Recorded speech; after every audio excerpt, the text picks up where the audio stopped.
MSC again, right? Yeah. I hope we see something that is not what happened in Blacklist TODAK. I hope that after this sudden win, they stick to something that works instead of getting outdrafted. All right, so just not Diggy versus Hilda, or at least Hilda versus Diggy. I mean, as we head into the draft of game number 3, we can assume that the blue side is the priority for both teams after games 1 and 2, and indeed it will be Echo choosing that once again. As the rule states, the loser of the previous game will decide which side will start on, and it's Joy as the first pick of Echo, together with the same match of game number 2 from both teams. Do you think it's gonna just be an endless cycle And of like first pick, yeah, maybe. second pick, Pretty first much. pick, second pick? Are we back to blue wins?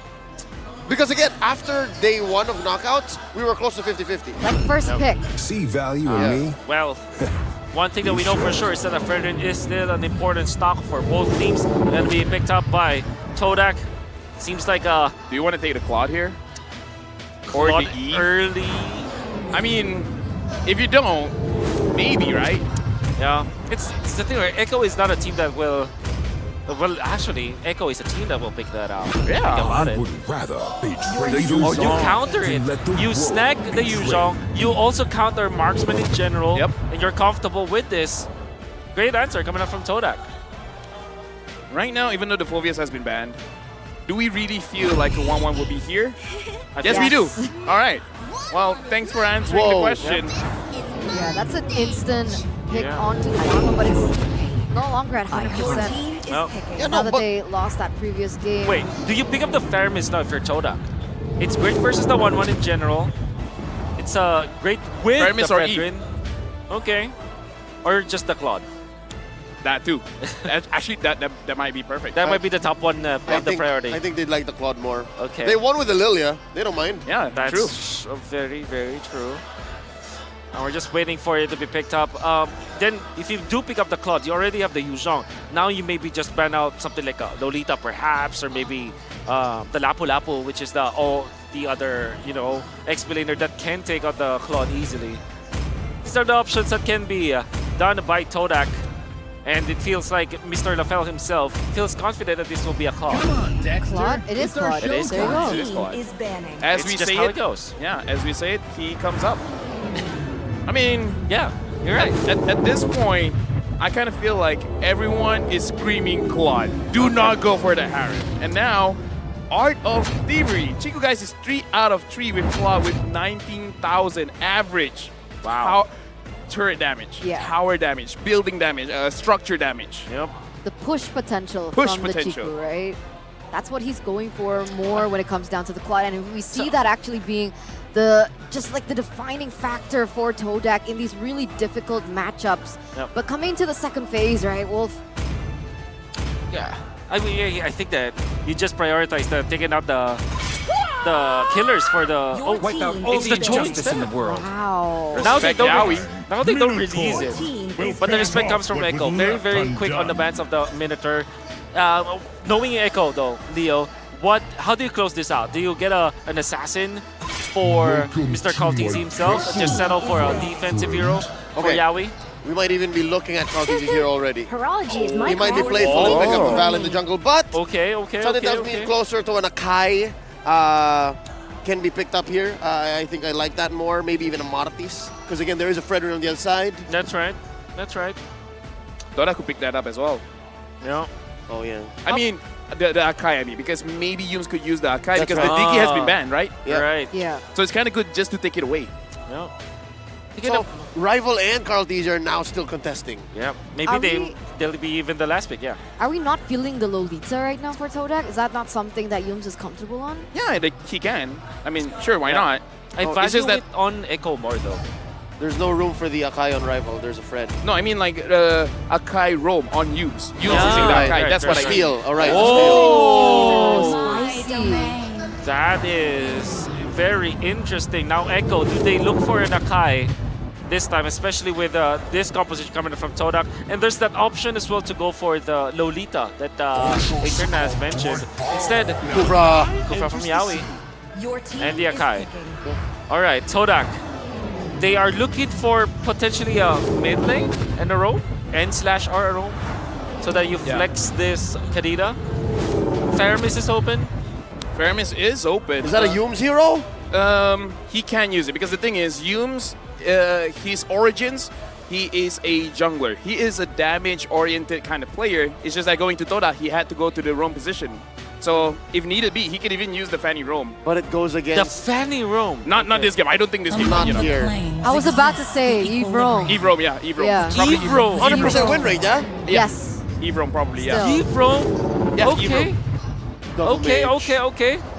When you go up against a team like Echo, you really have to dig deep on your bag of tricks. This time, Eve, it's a comfortable pick. As you would say, you're very confident with it. I tried it. You tried it.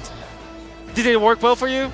I win, so that's Well, good. Let's I see don't- if that will work well with TODAK, though. Yeah, I As we know, he had don't to- understand it though, right? Eve Rome. Do you build damage or do you build defense? Start off, you could go for the Brute Force Breastplate, and then you see how it goes. You could go for damage, honestly. Well, It's like a Valir. Yeah, yeah. Ah. well, let's not wait any longer, though. Eternal, maybe, will be the ones to take us through game number 3. Man, game number 3. This is going to be interesting. Already 1-1.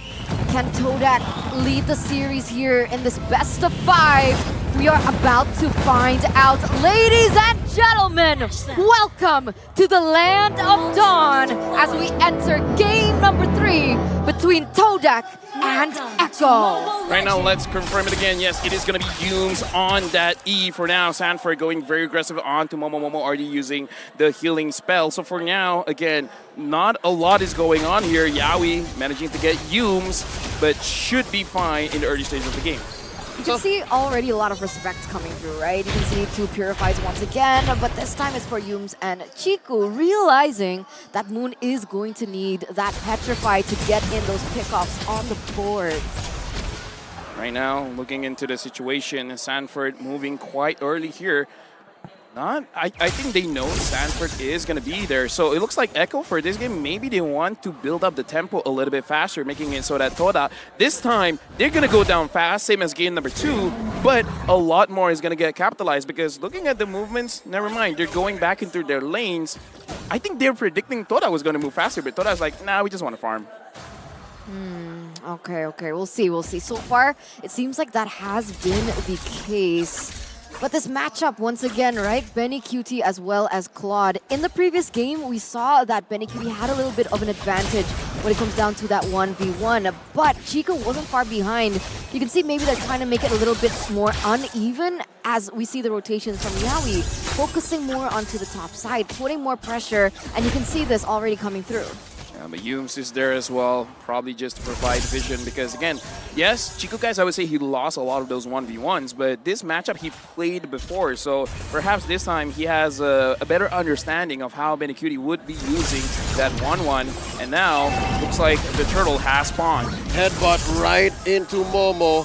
Cartesi saving that heavy spin for the turtle take. Here comes the Black Dragon 4. Momo obliges. He's drawing a line. Does he see Yaoi? Still stretching, goes for the jump, no one home. Here comes Sanford looking for that old heavy spin plus the retribution. RWM coming in from Yumes. No one home. That's a 4v4 engagement leading to nothing for TODAK.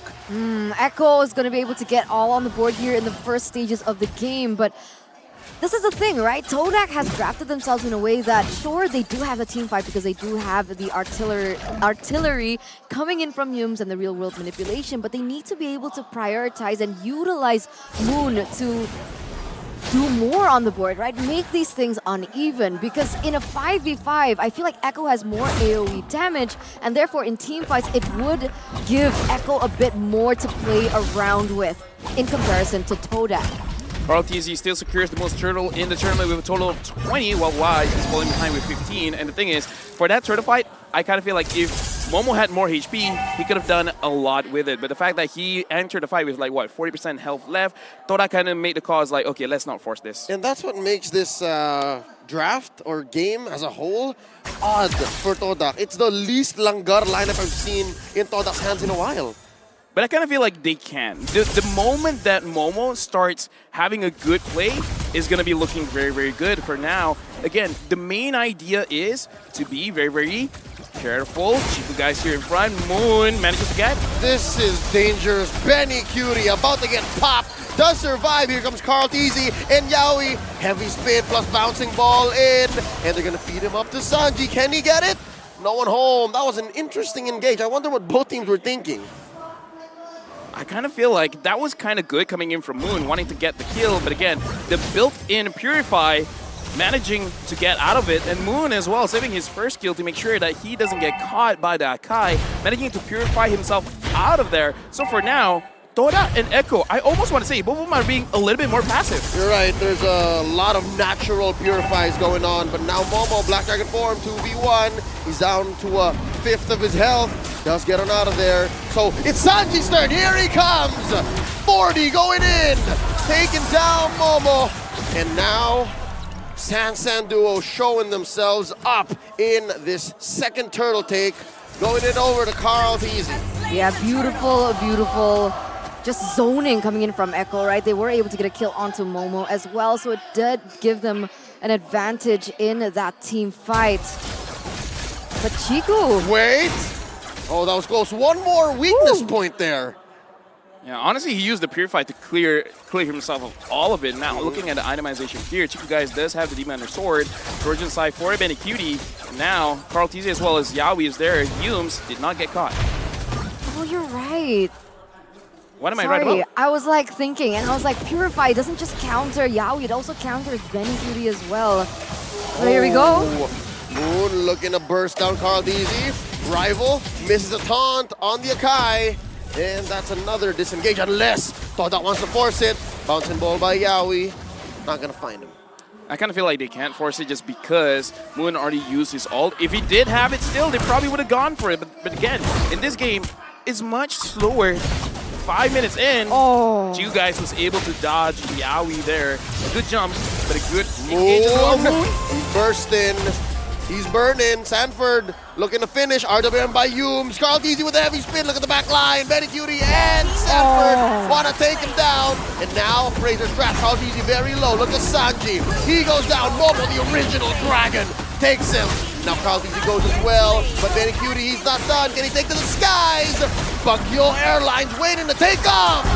One-way ticket to Phnom Penh and a double kill. Yeah, 2 for 3 trade in that engage, and it is going to favor Echo a little bit more, especially that those kills were given to Benecutie, the hero, the player. I mean, that you don't want to feed in the gold department. You can already see the difference between the 1-1 and the Claude. For now, everyone. Oh, actually, Rival has a small lead in terms of gold against his opposition against Carl Teasy, but again, it's not that much for now. Yaoi is starting to turtle. Based on that fight just now, I kind of feel like TODAK was also testing the waters, same with Echo. They want to see how much damage they can really deal with each other. And I kind of feel like looking at how they played now, Momo was surprised. That's another jump in, coming in from the playmaker. Benecutie looking for one more.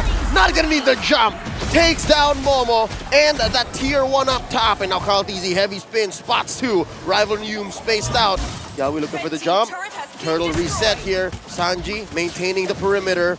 Where's the rest of them? Down bottom! Chico guys in Moon trying to take down 40. He gets out. People like to call the Joy as a distractor hero, right? And that's exactly what he was able to do there in the bottom side. They made things a little bit too unequal for TODAK. And Echo was so confident that they didn't even send Benecutie to the turtle because they knew they were able to win it 2v2. And Sanford just being that.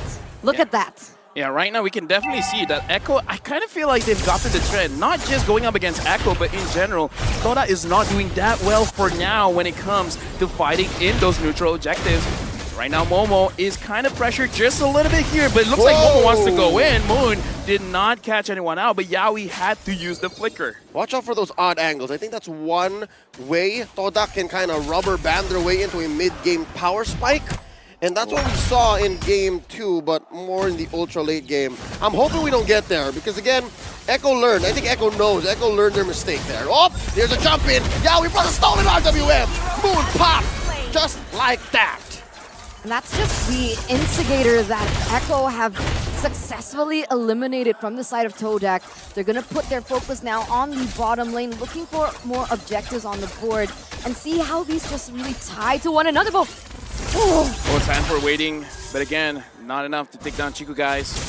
Sanford finds rival, but again, so far, looks like both teams, if they can get a clean fight, they're not going to go for it. Sanji already picked up that lightning truncheon, right? So expect more damage coming out from him. That should be the COD and the lightning duo. But in the bottom side here, once again, this is it. Echo, they're just looking for more objectives on the board. They don't necessarily want to go for an engage so far because they know maybe in a 5v5, it's a little bit too difficult considering that Moon, what Moon just did in that previous team fight. Right now, honestly, looking at TODAK, they're not moving together. Even though I would say that draft kind of works well if they want to move together. Yawi goes in. Pulls the trigger, goes in for the jump. Momo answers back. Rival pop by Benny Cutie. Yardman still sniping away. Dooms goes down. Momo runs away. Sanji showing his Black Dragon this time around. The heavy spin, pinning down Moon. 3 for none. Echo take them all down. Now in mid. Oh, even my Sanford God. couldn't. The vengeance plus the ult from Sanford. Thank you very much. That sucks. That was almost a wipeout. That sucks though, right? Yeah, you know what? As a Malaysian, yes, I do agree. But again, in that kind of situation, Echo played it so well. Thought I was ready, but at the same time, they weren't. They know a fight was going to happen, but they weren't sure how Echo was going to approach it. And the way they approached it, I got to say, they staggered the damage as well as the crowd control very, very well, making sure that, okay, we focus one, and then the other, and then the other. We make sure whoever has the potential to outplay this won't have the time to do it. That's why they split things up, right? They make things a little bit too messy for TODAK in all these team fights and all these, I wouldn't even say team fights because they're not 5v5ing. It's more as skirmishes for the moment. Now 8,000 gold lead. Benny Cutie has a prolific roar. He goes in again. Just like that, Echo showing what this 8k, 9k deficit does. They take down rival and not a single move of retaliation coming in from TODAK. Chiku falls as well. There's the punish. Going down, Sanford falls, but now they're inside the base. Echo are threatening a penetration, mid lane, top lane. Benny coming in Grand Theft Orange. Right now, honestly, Momo, he can't take a lot of damage. We got to look at this itemization after this. How much defense does he really have? Because honestly, going up against Benny Cutie has like 1, 2, 3, 4. In fact, the Malefic Roar could be the final call because here, again, Momo has not completed an item just yet. Aside from his damage item, the Hunter Strike, I kind of feel like he's going for the Dominance Eyes. He got to complete that very, very quick. I don't think he can, right? I mean, 1-1's already on the Malefic Roar anyway, so that's just already penetration. It's like you're 2 steps ahead, basically, of your enemy at the moment. Not to mention Moon and Yums, who are also struggling to build items. Heavy spin catches rival, changes pin code, changes zip code. On the way out, Benny Cutie takes the skies, keeping Moon alive, but just a little bit more. Momo sacrificed himself to quell this push, but only for a little while longer. There's a wave up top. Echo's gonna push in. Mid, gonna be next up on the docket. TODAK knows that this is dangerous. They got to figure out a way, man. You got to lock down Sanford one way or the other. I got to say, this game much different just because this time it's not Yums getting caught out. It's Momo, and Momo, without the defense, he can't do much as the Black Dragon. 10,000 gold lead. Sorry, I'm thinking about this. This is looking insane as the real world manipulation gets opened up again here. Here comes the aggressor. Sanji uses his IMU to help open up that push. No inhibitors left, no more turrets left for TODAK. It's a bare base. That's the thing, right? Because as I was thinking about it, Yums has the real world manipulation. I feel like that's an edge that TODAK has over Echo, but Echo has the Valentina. So even if you think TODAK has the high ground, Sanji can just go for the exact same thing, and whatever TODAK has in advantage to Echo gets taken away. Dominance Eyes built onto Momo. Sure, the fact that Benny Cutie has the Malefic Roar kind of nullifies that, but the thing is, the effect from the Dominance Eyes at least can slow down the attack speed even for just a little bit. It is going to help out. For now, Echo definitely in the lead, but again, TODAK, they've seen this happen before. Now Golden Staff on the Benny Cutie, this is very dangerous. 7-0 and 4 for now. Moon, if he can get a good catch, that's amazing. Because if he can do that, then maybe there's a chance. So is Moon looking to get Benny Cutie? That's a lot of gold. Honestly, Benny Cutie or Sanford, either is fine. How do you do that as a Kadita though, right? Because usually Kadita Get lucky. flanks. I was gonna say flanks. All right. Lucky works too. I prefer to be lucky than good. Okay, we'll see. It's all about timing now as Echo marches on in. Lord comes through. Yawi catches an ult. There's an WM coming in from Humes. Moon falls. That's a Black Dragon dancing around, but Momo lands and gets taken down just as quickly. They're clearing the wave. Two guys taken out right outside their base, and now Yawi's gonna fall here. Rival gets a kill, but then it's a wipeout just as quickly.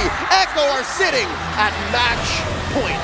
The Orcas strike back here in the third game of the series, taking away the momentum that TODAK have tried so hard to build for themselves. I gotta say, man, that Joy first pick, apparently they're like, yeah, we can handle the Claude. We just need a lot of burst damage coming in from a magical source. And Sanford's like, you know what? I got this. I can deal with Chifu. He kind of did. He pretty much Oh, did, he did, right? yeah. Right? He was able to buy so much time for his team, create just messy team fights all around the board, split TODAK up, so that Langar wasn't able to be achieved in that particular game. But now is the question, can TODAK once again pick up the next game? Or is it just going to be 3-1 at this point, right? By the way, I just gotta say, during breakfast, even you were like, yeah, maybe a 3-1. I did say it! You did say I it. said it, right? I didn't record it, so people just have to take our word for it. You did say it. I said it. But I would prefer a 2-2 after this, right? All right. The difference is, game number 1, a lot of emphasis on Yumes. This time it's like, yeah, Yumes can do whatever. Everyone else is going for everyone else. Yeah. Momo wasn't able to do well. With that in mind, Wolf, right? Wow. You were Wolf. present. You're not present now. Okay, now you're present. What are your thoughts on that game? Well, you know, one thing that's different this time is that Benecutie had very early kills. This time he was activated. Game number 2, it was, you know, they technically wanted Benecutie to just farm out and maybe carry them to the late game, but this time they activated him very early on, and that made a lot of difference. There was also a very important note that Lefel also said, something about the fact that they can have now a Joy going up against the Cloud. The thing is, when previously they wanted for heroes that will try to go for the Cloud, like Grok, for example, if you don't have your ultimate anymore, you don't really become a threat to the Cloud, right? So the Cloud can just gun you down. But with Vengeance on the Joy and the ultimates being very quickly when it comes to the cooldown, now you don't have a threat. So these are the things that I at least I noticed from a viewer's perspective when Echo went up against TODAK. So MVP. Chiku killed himself. Yeah, That's right. Essentially. Unfortunately, 7-0-8, 904. They're just really topping each other. Now 947 for Benecutie. That's 6 more. 6 more. That's 5 more actually, because 941. 942. Look at that. 2. 942. They're both out of their minds they're right both now. out of their minds. Okay. Lefel, what now can you say about the Filipino MVP 7-0-8 for Benecutie's 1-1? Dude, that was an amazing play. The fact that in this game you looked so free. Even though there's a lot of dive potential coming in from the Yuzong as well as the Kadita, it just didn't happen. It just didn't work out. Looking at the highlights here, again, during the intro we said, Echo is one of those teams that have all 5 players that all make a play. Yawi made a lot of plays. Sanford definitely made a lot of plays. And again, our MVP here, Benecutie, is there to clean everything up. Yep. 6 minutes, you already have 2 kills. That is actually 2 kills more than he was able to do in the previous game. And he will get a 3rd even. Really being prioritized in this game. Again, after 3 minutes, he utilized Benecutie once again. There's a lot of usage on the marksman, which you typically would expect to be just farming, but knowing that Echo has that Echo Express kind of strategy, they fielded it in today. Any other highlight players in this Dude, game? Yawi on the front end. Okay. He was amazing. You're amazing. You are amazing. Thank you. You are amazing. You can see that the reasons why they were able to really just start the fights is not only just because of Yawi, but also Cartesi. I mean, very underrated gameplay on the Akai. He was really sitting, playing slowly the previous game, but now he's playing quickly. Do you agree with me on that one, Leo? Yeah, no, the way Cartesi played the Akai was less about securing much. If anything, Okay. 4 out of 5 heavy spins were the displaced members of TODAK. So that's what made the Langar, which was already very impossible to see come in, all the more just absent. Okay. I can already hear Meng Li or... yeah, it was Meng Li. Where's the Langar? The Kamai Kairi. Yes. Yeah. Kamai Kairi. Okay. Lafell. There was a Blade Armor which was early picked up by Carl TZ. That to me spells you're not gonna make it comfortable for the Claude. Honestly, I would say, looking at the Filipino junglers, quite a lot of Steel Lake plates in the early game as well, where we see a lot of Molten Essence, but sometimes they're like, yeah, you know what, we can clear fine. The Molten Essence has been nerfed anyway, so might as well pick up the Steel Lake plates. And against the Claude here, it worked out because Chico just basically killed himself. The Vengeance, the Blade Armor, there's a lot of Reflect coming into this game. And Chico, guys, even though he has the Demon Hunter sword, sometimes the healing is not enough. Okay. In the Philippines, there's a dish called chop suey. Not entirely Chop suey? sure. Yeah, chop suey. It sounds very familiar. Sounds very familiar. It's almost a Chinese stir-fry mixed set of vegetables wherein you get different kinds of vegetables. Yeah, and that's what we call in the Philippines a chop suey build, or maybe just a casual item build-up where you get those Isn't small chop suey a items. ban? What? It is. Right? I was going to say it's chapchai in Indo. Oh, chapchai in Indo. Chapchai. Malaysia also chapchai. I have no idea. Should be. Yeah, the Korean. mixture of vegetables, right? So Wait, where are we going with this? we are going with food because yeah, that's true. Because we are hungry, but you know who else is starved in this game? It was definitely TODAK. With only 4 kills in this game, we weren't able to farm. There's that so was many. Your end game? That was my end game. No, the reason why we mentioned chop suey was because of the builds, right? The Steel Lake plates, the Molten Essence. You couldn't build anything the full. small items. You don't really get a full meal. It's a side dish. Oh. That's the reason. That makes sense. That's the reason why there's a chop suey build.